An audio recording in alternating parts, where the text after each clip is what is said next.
Hello friends, welcome to our new video. ഇന്ന് നമ്മൾ prepare ചെയ്യുന്നത് രുചിയൂറും ഫിഷ് പിക്കിളാണ്.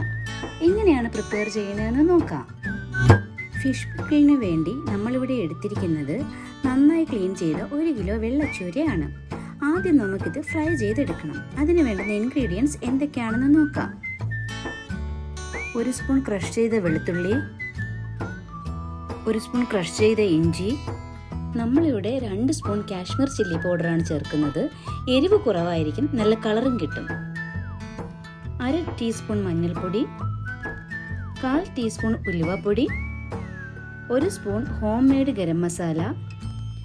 ഇനി ഇതിലേക്ക് 1.5 സ്പൂൺ കോൺഫ്ലോർ ആണ് ചേർക്കേണ്ടത്. പിന്നെ 1 സ്പൂൺ പൊടിയുപ്പ് ചേർക്കാം.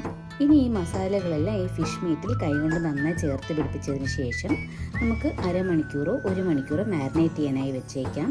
എത്ര സമയം നമ്മളിത് വെച്ചേക്കുന്നുവോ അത്രയും ഈ ഫിഷ് മീറ്റിൽ ഉപ്പും ഇതിൻ്റെ രസങ്ങളും എല്ലാം ചേരുന്നതായിരിക്കും. അടുത്തതായി മസാല പുരട്ടി വെച്ചിരിക്കുന്ന ഫിഷ് പീസസ് ഫ്രൈ ചെയ്തെടുക്കുന്ന പ്രോസസ്സാണ്. അതിനായി ഒരു പാൻ അടുപ്പിൽ വെക്കുക. നമ്മളിവിടെ നല്ലെണ്ണയാണ് എടുത്തിരിക്കുന്നത്. സാധാരണയായി നമ്മൾ പിക്കിൾ ഇടുമ്പോഴെല്ലാം തന്നെ നല്ലെണ്ണ തന്നെയാണ് യൂസ് ചെയ്യുന്നത്. നമ്മളിവിടെ 1/2 കിലോ നല്ലെണ്ണയാണ് ഫിഷ് ഫ്രൈ ചെയ്യാനായി ഒഴിക്കുന്നത്. നല്ലെണ്ണ ചൂടായി വരുമ്പോൾ പീസസ് ഓരോന്നായി ഇതിലേക്ക് ഇട്ട് കൊടുക്കാം. ഫിഷ് ഫ്രൈ ചെയ്യുമ്പോൾ മീഡിയം ഫ്ലെയിം തന്നെ മെയിൻറ്റെയിൻ ചെയ്യാൻ നോക്കുക. നമുക്ക് ഫിഷ് പീസസ് ഒരുപാട് ഡീപ്പ് ഫ്രൈയിലേക്ക് പോകേണ്ട കാര്യമില്ല. ഒരു 80% വേവാണ് നമുക്ക് പിക്കിളിനായി വേണ്ടുന്നത്.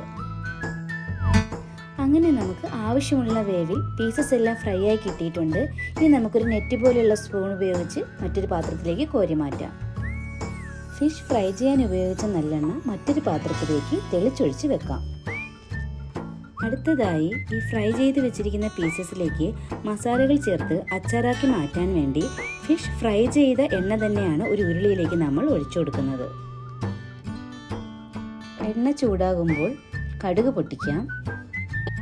കടുക് പൊട്ടിയതിന് ശേഷം ചതച്ച് വെച്ചിരിക്കുന്നതിൽ നിന്നും 4 സ്പൂൺ ഇഞ്ചി, 3 സ്പൂൺ ചതച്ച വെളുത്തുള്ളി, അതിനോടൊപ്പം 3 ഇഞ്ച് നീളത്തിൽ 5 പച്ചമുളക് കട്ട് ചെയ്തതും ചേർത്ത് നന്നായി ഇളക്കി കൊടുക്കണം. ഈ ചേരുവകളുടെ പച്ചമണമൊക്കെ ഒന്ന് മാറിയതിന് ശേഷം ഇതിലേക്ക് 1 സ്പൂൺ പച്ച ഉലുവ, 1/2 സ്പൂൺ മഞ്ഞൾപ്പൊടി, 2 table spoon Kashmir chilli powder, 1/2 teaspoon കുരുമുളക് പൊടി, 1/4 ടീസ്പൂൺ ഉലുവപ്പൊടി. മസാലപ്പൊടികളെല്ലാം ചേർക്കുന്ന ടൈമിൽ സ്റ്റൗ ലോ ഫ്ലെയിമിൽ മെയിൻറ്റെയിൻ ചെയ്യാൻ നോക്കുക. അല്ലെങ്കിൽ കരിഞ്ഞു പോകാനുള്ള ചാൻസ് ഉണ്ട്, പ്രത്യേകിച്ച് അലുമിനിയം പോലെയുള്ള പാത്രങ്ങൾ ഉപയോഗിക്കുമ്പോൾ. ഇനി ഇതിൽ 1/4 ടീസ്പൂൺ കായപ്പൊടിയും ആവശ്യത്തിന് ഉപ്പുപൊടിയും കൂടി ചേർത്ത് നന്നായി ഇളക്കി കൊടുക്കാം. നമ്മുടെ പിക്കിൾ മസാലക്കൂട്ട് റെഡി ആയിട്ടുണ്ട്. ഇനി ഇതിലേക്ക് നമുക്ക് ഫ്രൈ ചെയ്ത് വെച്ചിരിക്കുന്ന ഫിഷ് പീസസ് ചേർത്ത് കൊടുക്കാം. ഫിഷ് പീസസ് എല്ലാം ഉടഞ്ഞു പോകാത്ത വിധം നന്നായി നമുക്ക് മസാലക്കൂട്ടുമായി പീസസ് ഒന്ന് ഇളക്കി കൊടുക്കേണ്ടതുണ്ട്. ഇനി ഇതിലേക്ക് നമുക്ക് ഒരു ചെറിയ കപ്പ് വിനെഗർ കൂടി ഒഴിച്ച് മിക്സ് ചെയ്യേണ്ടതായിട്ടുണ്ട്. നന്നായി മിക്സ് ആയതിനു ശേഷം ഇനി ഇതിലേക്ക് നമുക്ക് 4-5 കറിവേപ്പില തണ്ട് കളഞ്ഞ് ഇല ചേർത്ത് കൊടുക്കേണ്ടതാണ്. ഇത് കൂടുതൽ രുചിയും മണവും ഒക്കെ കിട്ടുന്നതിന് ഹെൽപ്പ് ചെയ്യും. അങ്ങനെ നമ്മുടെ ടേസ്റ്റി ആയിട്ടുള്ള ഫിഷ് പിക്കിൾ റെഡി ആയിട്ടുണ്ട്. ഇത് നമുക്ക് ഒരു എയർ കയറാത്ത നല്ലൊരു ടിന്നിനകത്ത് ഇട്ട് വെക്കാം.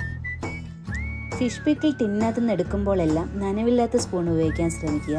കേടുപാട് കൂടാതെ ഇത് 3 ആഴ്ചയിൽ കൂടുതൽ നമുക്ക് ഉപയോഗിക്കാം. അപ്പോൾ എല്ലാവരും ഈ റെസിപ്പി ഒന്ന് ട്രൈ ചെയ്യുമല്ലോ. Thank you for watching. മറ്റൊരു വീഡിയോയുമായി ഉടനെ എത്തും. Bye bye.